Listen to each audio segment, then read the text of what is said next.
సోదర మహాశులరా, ఆధ్యాత్మిక ప్రియులారా, విశ్వకారుణ్యమూర్తి జగత్ప్రవక్త ముహమ్మద్ సల్లాహు సల్లం గారు ఒక సందర్భంలో అబద్ధపు ప్రమాణం చేసి ఎవరైతే వ్యాపారం చేస్తారో, లాభాల్ని కూడగడతారో అతని లాభంలో శుభం అంతరించిపోతుందని, రేపటి ప్రళయ దినాన అతని వైపు దైవం చూసేదానికోసము కూడా ఇష్టపడని ప్రియ ప్రవక్త ముహమ్మద్ సల్లల్లాహు సల్లం గారు తెలియజేయడం జరిగింది. మరి సోదర మహాశులరా, మనిషి తన ఉపాధి కోసము కొంతమంది కాయ కష్టం ద్వారా, చేతి వృత్తుల ద్వారా ప్రయత్నం చేస్తే కొంతమంది వ్యాపారం చేస్తారు. మరి ఈ వ్యాపారం ఏ విధంగా చేస్తే లాభకరం అవుతుంది, ప్రయోజనకరం అవుతుంది, మరి ఏ విధంగా చేస్తే నష్టం అవుతుంది, అతనికి శాపం అవుతుంది, ఈ విషయాలన్నీ కూడా చాలా హదీసుల్లో ప్రియ ప్రవక్త ముహమ్మద్ సల్లల్లాహు సల్లం గారు తెలియజేయడం జరిగింది.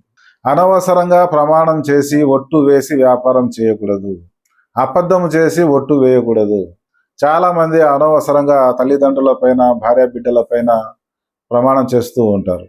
దైవం తప్ప వేరే ఇతరులపైన, ఎవరిపైన కూడా ప్రమాణం చేయకూడదని విశ్వకారుణ్యమూర్తి జగత్ప్రవక్త ముహమ్మద్ సల్లల్లాహు సల్లం గారు తెలియజేయడం జరిగింది. అదేవిధంగా ఏ వ్యక్తినైతే ఒట్టు వేసి ప్రమాణం చేసి ఇంతకు ముందే నాకు ఈ వస్తువు ఇంతకు అడిగింటే నేను ఇవ్వలేదు అని అబద్ధం చెప్పి ఎవడైతే ప్రయోజనం పొందుతాడో కొన్ని రోజులు అతను లాభం సంపాదించవచ్చు, కానీ వాస్తవం ప్రజలకు తెలిసిపోయిన తర్వాత ఎవరు కూడా అతనితో వ్యాపారం చేయరు అని ప్రవక్త సల్లల్లాహు సల్లం గారు తెలియజేయడం.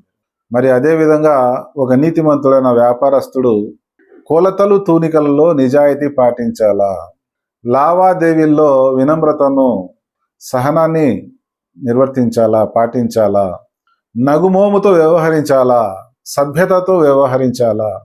ఈ విధంగా మోసం లేకుండా కొలతలు తూనికల్లో ఆ వస్తువులోని ఏదైనా లోపం ఉంటే తెలిపి ఇవ్వాలా. ఒక పశువులో ఏదైనా లోపం ఉన్నట్లయితే, ఒక ధాన్యంలో ఏదైనా లోపం ఉన్నట్లయితే, ఒక వస్త్రంలో ఏదైనా లోపం ఉంటే లోపాన్ని తెలిపితే అతను ఇష్టమైతే తీసుకోవచ్చు, లేకుంటే తీసుకోకుండా ఉండవచ్చు.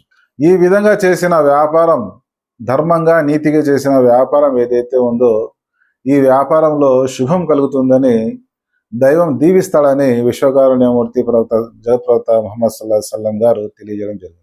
అదేవిధంగా పరలోకంలో ఈ ధర్మబద్ధంగా వ్యాపారం చేసిన వారు ప్రవక్తలతో, అమరగతులతో, సత్యసంధులతో, పుణ్యాత్ములతో వారి స్థానం ఉంటుంది.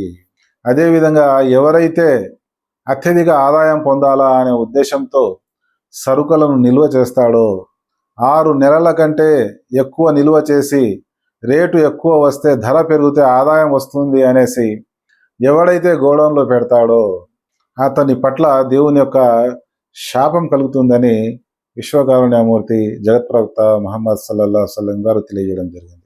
మరి ఎప్పుడైతే పంటలను పుష్కలంగా పండిస్తాడో, ఎవడైతే స్టాక్ నిల్వ పెట్టాడో గోడౌన్లో, ధర తగ్గిపోయినప్పుడు ఆ పిసినారి ఎవడైతే ఉన్నాడో అతని మనసు మండిపోతుంది.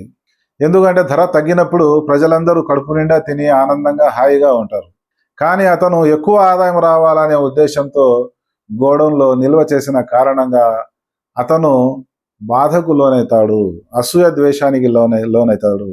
అదేవిధంగా పరలోకంలో దేవుని పట్టు నుంచి తప్పించుకోలేడని కూడా ప్రియ ప్రవక్త ముహమ్మద్ సల్లల్లాహు సల్లం గారు తెలియజేయడం. ఈ విధంగా సోదర మహాశులరా, నీతివంతుడైన వ్యాపారి అనవసరంగా ఒట్టు వేసుకోకుండా, ప్రమాణం చేయకుండా, కొలతలు తూలికల్లో నిజాయితీ పాటిస్తూ ధర్మబద్ధంగా వ్యాపారం చేసే వ్యక్తిని ప్రియ ప్రవక్త ముహమ్మద్ సల్లల్లాహు సల్లం గారు దైవం దీవిస్తాడని కూడా తెలియజేయడం జరిగింది.